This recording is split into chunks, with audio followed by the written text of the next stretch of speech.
The first one appeared on a Tuesday, a splash of impossible color on the drab gray concrete outside the old post office. It was a single dandelion, rendered in such vibrant yellows and subtle greens that for a moment people thought it was real. But it wasn't a weed pushing through a crack, it was art, a perfect ephemeral wildflower drawn in chalk. Ben, the owner of the corner cafe who was always first to arrive, saw it as he fumbled for his keys. He stopped, his breath catching in the chill morning air. He looked around, but the street was empty. He took a picture and posted it to the town's community page with a simple caption, "Did anyone else see this?" The town of Oakhaven, weary from a long winter and the grind of daily routines, leaned in. The next drawing appeared 2 days later on the pavement near the school gates.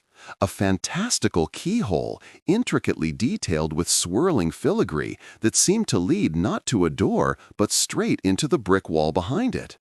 A child tried to push a finger through the illusion. A group of teenagers, usually too cool for anything, gathered around it, speculating in hushed, excited tones. "Who is it?" became the town's favorite game. The barber? The young graphic designer? The art teacher? No one knew.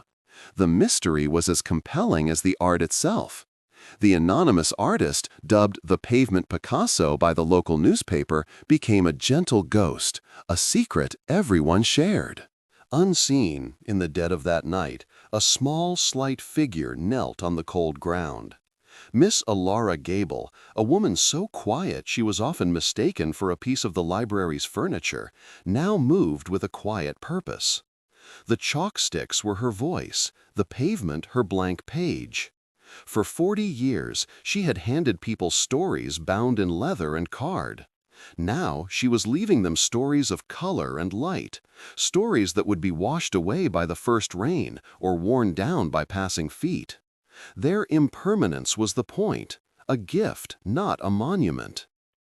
Her antagonist was not a person, but a force. The town's creeping melancholy, the slump of shoulders she saw every day, the way people looked at their feet instead of at each other. Her internal conflict was her own profound shyness, a lifetime of feeling unseen, warring with a deep-seated need to connect, to create beauty that asked for nothing in return.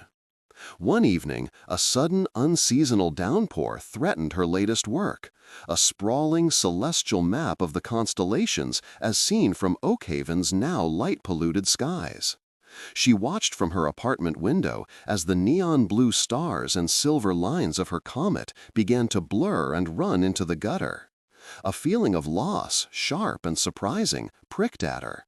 It was supposed to fade underfoot, not drown. The next morning, the pavement was a washed-out blue smear. But something else had appeared. Someone had placed a small laminated sign next to the ruined art. It read, "Thank you." The following week, she drew a phoenix, its wings spread wide, rising from a nest of what looked like shimmering multicolored ashes, the very remnants of the washed-away sky. The town's response was immediate. A local baker left a single perfect croissant on a napkin beside it. The school children left little notes, "You're the best," and "Please draw a dragon next." The art was no longer just a mystery. It was a conversation. The climax came on the eve of the town's summer festival. The mayor, a well-meaning but pragmatic man, saw an opportunity. He issued a public statement. "To our mysterious artist, we would be honored if you would create a centerpiece for our festival in the town square. Reveal yourself. Let us properly thank you." The pressure mounted. The newspaper ran a headline, "Will the Picasso come forward?" The community page buzzed with anticipation. Ilara felt the walls of her quiet life closing in. The beauty was in the anonymity, the gift without obligation. To step into the light felt like a betrayal of the magic. The night before the festival, the entire town seemed to be holding its breath. Morning came. The crowd gathered in the square, their eyes scanning the pristine pavement. There was no grand centerpiece. A collective sigh of disappointment rippled through them.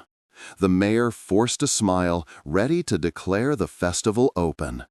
And then a little girl tugged on her mother's sleeve and pointed. Look! There, in a forgotten corner of the square, away from the main stage, was a new drawing. It was simpler than the others. It depicted two hands, one old and slightly gnarled, one small and young, meeting in the middle to share a piece of chalk. Below it, in elegant, unfamiliarly neat script, were the words, "The art is in the seeing. The gift is in the giving. Keep looking." The crowd was silent, taking it in. Then Ben from the cafe started clapping. It wasn't a loud, roaring applause, but a soft, respectful patter, like rain that nourishes rather than washes away. Others joined in. They understood.